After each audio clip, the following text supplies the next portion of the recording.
ঝটপট করে রান্না করে ফেললাম গরুর মাংস। প্রথমে তেলের মধ্যে তেজপাতা, দারচিনি, এলাচ, লং দিয়ে আমি ম্যারিনেট করা মাংসটাকে দিয়ে দিয়েছি। ম্যারিনেট করেছি 1 চা চামচ আদা বাটা, 1 চা চামচ রসুন বাটা, 1 চা চামচ পেঁয়াজ বাটা, 1 চা চামচ ধনিয়া জিরা একসাথে বাটা।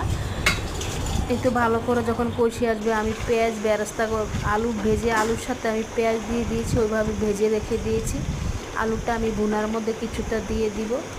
এতে একটু টমেটো পিউরি দিয়েছিলাম যাতে কালারটা সুন্দর আসে। আজকে এইভাবে গরুর মাংসটা রান্না করলাম। কেমন হয়েছে কালারটা আমাকে কমেন্ট করে জানাবেন। আর আমি নতুন তো প্লিজ আমাকে একটু সাবস্ক্রাইব করে দিবেন আপনারা যদি ভালো লাগে। এই তো এখন আলুটা ঢেলে দিব আমি। সুন্দর করে আমার রান্নাটা হয়ে গেল। এই প্রথম আমি জীবনে ইউটিউবে আমি এটা রান্নাটা কেমন হচ্ছে আমাকে জানাবেন প্লিজ, কমেন্ট করবেন। ভালো লাগলে কমেন্ট করবেন, না ভালো লাগলে কমেন্ট করবেন না। হ্যাঁ না একটা বলেন ভাই, জীবনে ফার্স্ট একটা পেজ খুললাম আমি, দেখি কি হয়।